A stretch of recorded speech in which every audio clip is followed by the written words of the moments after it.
Selles videos paneme proovile 3 Hiina liitiumakut ja testime neid tõeliselt talvistes tingimustes. Paigaldame ühe neist ka oma minihaagisesse ja katsetame ära ka jäises looduses kämpides. Etteruttavalt ütlen, et üks neist failib üsna põhjalikult. Et näha milline ja kuidas, siis vaata kindlasti videot edasi.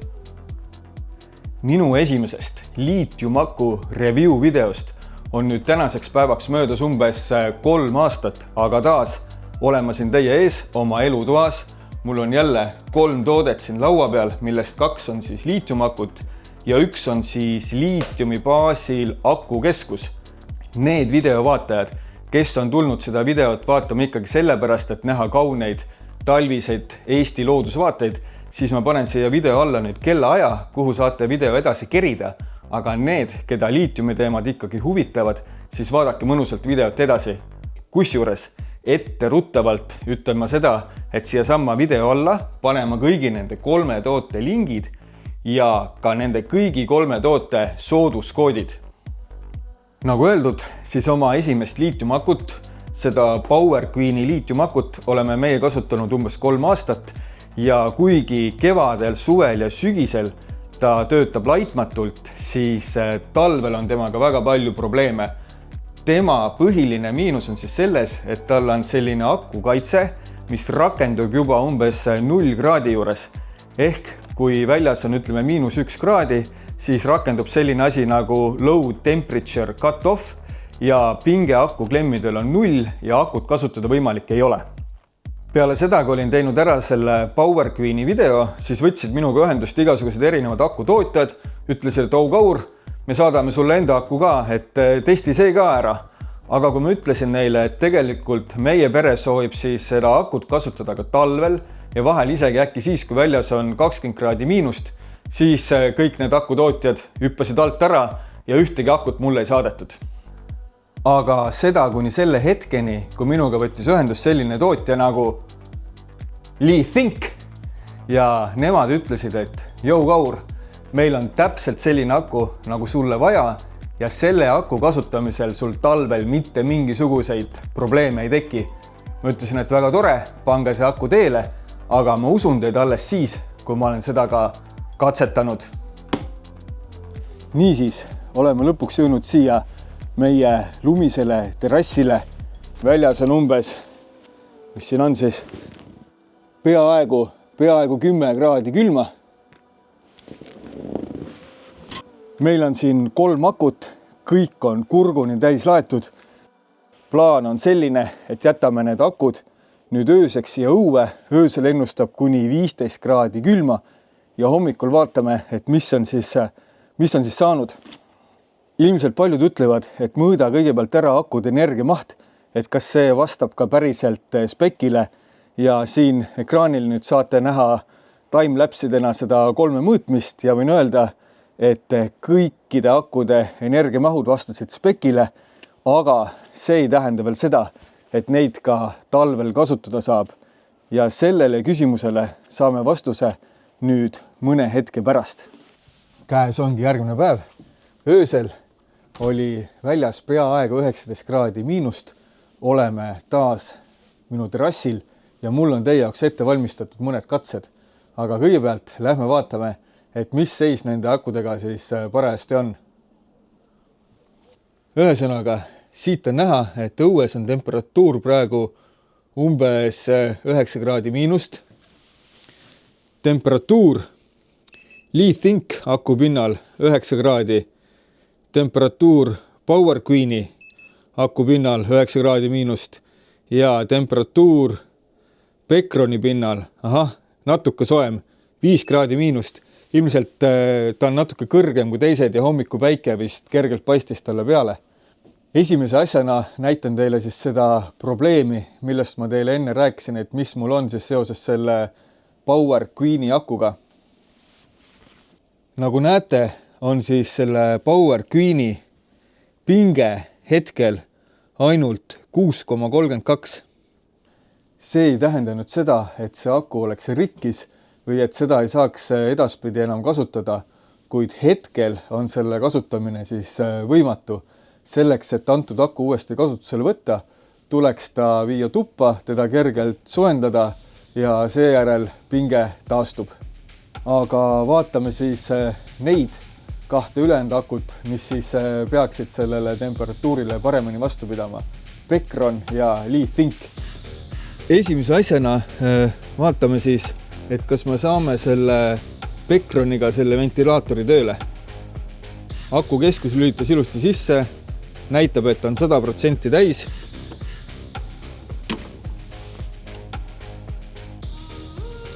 Ja nagu näete, ventilaator töötab suurepäraselt. Järgmisena proovin siis mõõta ka selle Leathink aku pinget. Nagu näete, kenasti 13,66.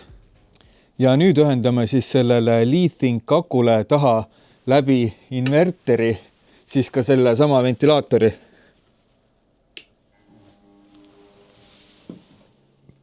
Ehk siis võib üsna veendunult öelda, et selle Pecroni akukeskuse ja Leathink aku kasutus talvel on päris kenasti võimalik. Kuid see ei ole ainuke katse ja selleks, et teha järgmist katset, tuleb mul need akud osaliselt tühjaks laadida ja siis saate juba näha.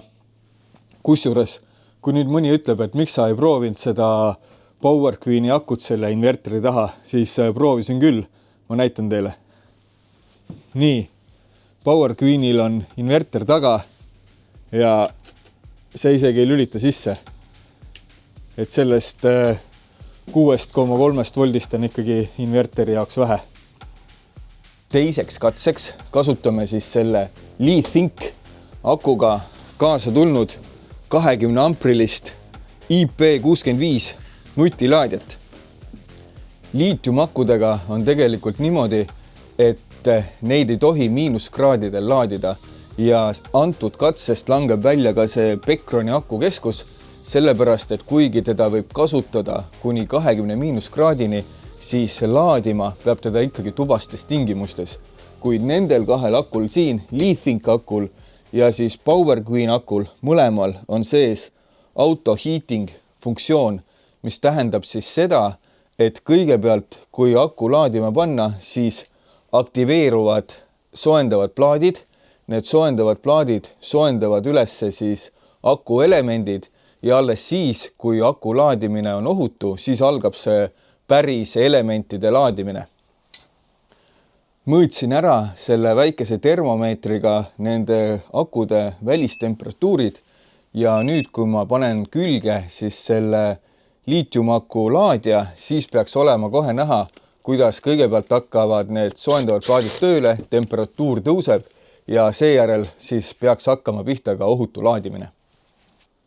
Mööda on läinud nüüd vaevu 10 minutit ja juba, kui me tuleme selle aku juurde, siis nagu näha, väljas on selline 9 kraadi miinust. Kui me nüüd mõõdame siit aku külje pealt, siis endiselt on selline 9 kraadi miinuse kanti, aga kui me mõõdame aku põhja alt, kus on siis need soojendavad elemendid, siis on temperatuur juba plussis, ehk võib üsna suure kindlusega öelda, et nende elementide laadimine on juba ohutu, kuid miinus selle asja juures on see, et me ei tea ju täpselt, et kui kaua see laadimine võiks aega võtta, kuid siin tuleb nüüd mängu see uus Leathinki aku ja järgmisena võtame siis selle sama katse ette temaga ning seejärel saan ma juba näidata, et mis on selle Leathink aku eelised minu vana PowerQueen aku ees. Möödas on siis umbes 15 minutit ja nüüd ma näitan teile, et mis on selle Leathink aku eelis siis selliste lihtsamate liitiumakude ees ja põhiliseks eeliseks on see, et tal on äpp. Et võite ju mõelda, et no mis asi see äpp on, igal asjal võib ju äpp olla, et mis sest kasu on, aga ma kohe näitan teile. Ühesõnaga, kõigepealt vaatame jälle seda, et aku temperatuur külje peal on umbes 4 kraadi, põhjal on umbes siis nullis samal ajal, kui väljas on selline 9 kraadi kanti. Aga kui me võtame lahti siis äpis on näha, et tegelikult aku sisetemperatuur on juba 15 kraadi, 19 minuti pärast saab aku täis, ehk siis 5% laeb ta selline 19 minutiga täis ja sa saad olla ikkagi täiesti kindel, et sinu aku laadimine toimub siis ohutult. Ja lisaks sellele, et äpist saab vaadata, et kui kaua sinu aku veel laeb, et ta saaks siis 100% peale, on sealt äpist võimalik vaadata ka seda, et kui sul on taga mingisugune tarbija, siis et kui kauaks seda akut veel sellise tarbija puhul piisab. Aga selle katse näitamiseks on kõige mõistlikum panna see aku meie minihaagisesse sisse ja järgmine kaader tuleb juba mõnusast Eesti talvisest metsast. Ja olemegi jõudnud metsa Lohja järve äärde, siia samma, kus ma eelmine kord käisin Leenuga, aga seekord oleme enda noorema vennaga. Meil on kaasas meie usaldusväärne minihaagis koos küttega ja kes eelmist videot vaatasid, siis meie katusetelgi ja anneksi ülespanek võttis aega umbes tund aega, kuid nüüd paneme siis üles selle minihaagise anneksi. Ma olen seda üles pannud üle 100 korra ja ma arvan, et see võtab aega meil maksimaalselt 15 minutit. Aga siis juba järve peale. Selle kalapüügiga oli aga nii, et just sellel hetkel, kui hakkasime järvele sättima, olid platsis ka kamp noori, kellel olid seal aga omad plaanid. Samas andsid nad meile ikkagi aega nii tunnikesega kala püüda ja lahe oli see, et kuna nemad olid saanud omavalitsuselt loa masinatega minna järvejääle, siis oli see luba automaatselt olemas ka meil. Kuigi selle lühikese ajaga meil kala ei õnnestunudki saada, siis tegelikult ei olnud see ka tuleku mõte.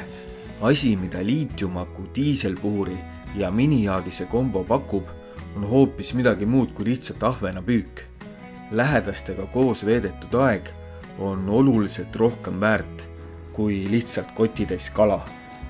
See nädalavahetus on tegelikult see talvelaager ka selline üritus, et alguses mõtlesime sinna minna, aga siis mõtlesime, et ei lähe, et tahame ikkagi olla nagu kuidagi omaette rahulikult nagu vennad, vaata, eks ole. Aga siis siin Lohja järve ääres on hoopis mingi jääraja võistlused, et sinna nahka läks ka meie kalapüük, aga no samas on ikkagi nagu põnev vaadata, eks ole. Et siin rahvast on, aga no ööseks ei jää keegi, et ühtegi siukest masinat ei ole. Aga no näitan teile natuke siis, kuidas sõidavad. Drooni ei saa lennutada, raisk, tuul on liiga kõva.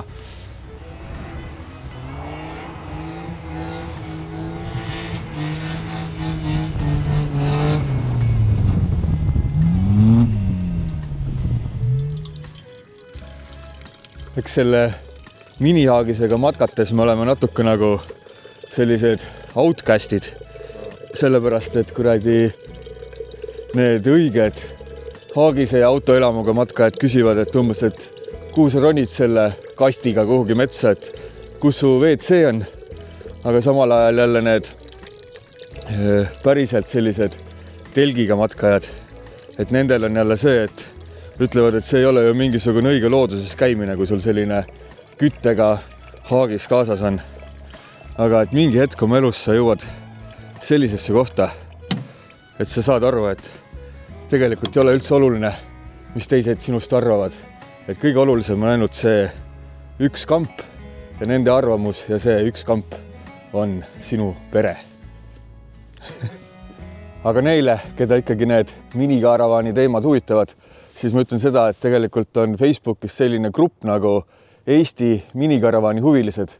Ja siis võite tulla sinna gruppi liituma ja seal on siis selliseid hunnik minu sarnaseid outcaste veel. Ma ei tea, kas te olete kuulnud sellisest terminist nagu battery anxiety, ehk siis ütleme aku täituvuse ärevus, et minul varem see kogu aeg peal oli, eriti kui ma olen talvilti metsas, et kunagi ei tea, et kaua see aku sul siis nüüd vastu peab veel, et millal see kütte välja lülitub. Siis selle uue LeathThink akul on siis äpp ja äpist praegu oleme olnud 2 päeva metsas. Aku on 65% täis ja all näitab siis, et sellisel puhul, kus see küte nagu kogu aeg töötab, võiks veel olla metsas 29 tundi. Aga meie joome veel siin kohvi ära Lohjajärve ääres, siis pakime oma kodinad kokku ja selle akude kokkuvõtva osa teen juba enda koduhoovist. Selle talvise metsas käimisega on see, et jube raske on pärast mitut päeva metsas sellest mõnusast metsarutiinist välja saada ja seetõttu otsustasin ka lõkke aseme üles panna oma koduhoovis ja teha perele natukene maitsvat grillliha, aga samal ajal, kui süsi siin valmib, on ka tegelikult sobiv hetk, et teha selline hästi lühike kokkuvõtlik ülevaade siis nendest 3 akust. Esimese asjana räägiks siis sellest 100 ampertunnisest PowerQueeni akust ja kõige lihtsam asi, kuidas seda akut iseloomustada, on see, et ta on natuke nagu Joosep Toots ehk selline tüüpiline Hiina kvaliteet, et lubab hästi palju, aga lõpuks teeb ära ainult pool rehkendust. Aga mis õpi hästi? Ma õpin homme poole vene keele tükist. Tubli, õpi poole, aga hästi. Kui ma 2 rehkendust ei jõua, ma teen 1. Kah võib. Et tema puhul kõik hästi on mahtuvusega, kõik hästi on suvise kasutusega ja tegelikult võib seda ka talvel kenasti laadida, sellepärast need soojendavad plaadid kenasti töötavad, aga kui sa tahad jätta selle talvel miinuskraadidele lihtsalt enda auto elamusse või haagis suvilasse, siis ta läheb safe mode'i ja sul on lihtsalt selline kärakas paberi raskust.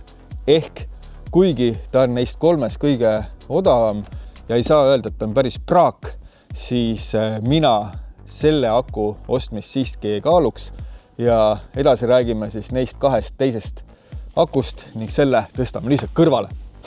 Järgmisena siis see LeathThink aku 140 ampertundi, 289 eurot ehk ainult 20 eurot kallim kui see PowerQueen ja seda akut ma julgen küll nüüd kõigile soovitada, vähemalt minu katsetuste põhjal miinuskraadidel töötab kenasti, safe mode'i ei lähe, soojendavad plaadid töötavad, äpp töötab, saad täpselt vaadata, et kas elemendid on juba soojaks läinud ja näha, et millal laadimine algab. Ja saad hästi vaadata, et mitu protsenti akut on järgi, ehk seda battery anxiety't ei tohiks nii kergesti peale tulla. See aku sobib nüüd väga hästi neile, kellel on juba olemasolev süsteem. Ehk sa võid siis julgelt enda AGM aku näiteks haagisest ja autoelamust välja tõsta ja selle asemele panna. Ainuke asi, mida tuleb jälgida, on siis see, et see laadja, mis sul on, et temal peab olema siis ka liitiumaku laadimise funktsioon. Ja kui see on tal olemas, siis see LeathThinki aku go for it, väga hea toode ja mina julgen seda küll vähemalt selle põgusa testimise põhjal teile soovitada, aga kui te veel kahtlete, siis antud aku, nagu te teate, läks meie minihaagisesse ja see saab siis sellist väga tihedat kasutust ja iga hetkel võite minu käest siis küsida, et kuule Kaur, et kas sa oled endiselt selle akuga rahul ja kindlasti ma vastan teile ausalt.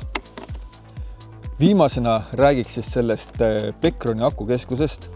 Tema kasutus on nüüd selline, ütleme, laiem kui lihtsalt akul, sellepärast, et tal on juba kaitsmed, inverter, kõik asjad on sees olemas, tal on USB väljundid, tal on 220 väljundid, väga lihtne siis input päikesepaneelidele ja selline lihtne toode, et sa pead mõtlema, sa ostata ja saad teda kohe kasutada.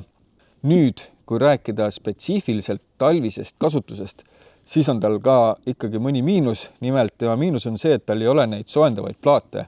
Ehk sa võid seda küll rahulikult talvistes oludes kasutada kuni -20 kraadini, aga sa ei tohi teda õues laadida. Ehk selleks, et teda laadida, pead seda viima ikkagi tuppa, ootama, et tema elemendid on jõudnud vähemalt 0 kraadi juurde ja siis on tema laadimine ohutu. aga ta on ikkagi väga hea toode, eelkõige siis, kui teil on vaja teda kodus kasutada näiteks elektrikatkestuste korral või kui te põhiliselt kasutate ikkagi kevadel, suvel ja sügisel. Super asi ja julgen teda ikkagi soojalt soovitada. Loodan, et see video muutis teie jaoks seda liitiumakude temaatikat natukene lihtsamaks ja nagu öeldud, siin video all on nüüd kõigi 3 aku lingid ja ühtlasi sooduskoodid. Ehk võite siis rahulikult minna ja keda huvitab veel juurde uurida, aga äge oleks see, kui nüüd mõni tüüpiline selline linnavurle saaks ka natukene innustust ja mõtleks, et miks mitte minna sellisel kargel talvepäeval ka metsa, sellepärast et selle akukeskuse või liitiumaku abil on see tegelikult ju täiesti tehtav ja mitte midagi üle võimete käivat. Aga teiega, kallid Arvi Teeriet kanali vaatajad, kohtume juba kõige hiljem kuu aja pärast ja mõnega teist juba äkki järgmine nädalavahetus kusagil mõnusalt metsaradadel. Kui tahad meie kohta rohkem teada, siis hüppa meie kodulehele. Seal on sooduskoodid, Leenu äge blogi ning kui arvad, et võiksid ka meie tegemisi toetada, siis seal on selleks olemas ka üks maagiline nupp. Ära muretse, kõik videod jäävad ka edaspidi tasuta vaatamiseks. Toetuse eest me juustu ega vorsti ei osta, vaid paneme kõik kanali arendusse.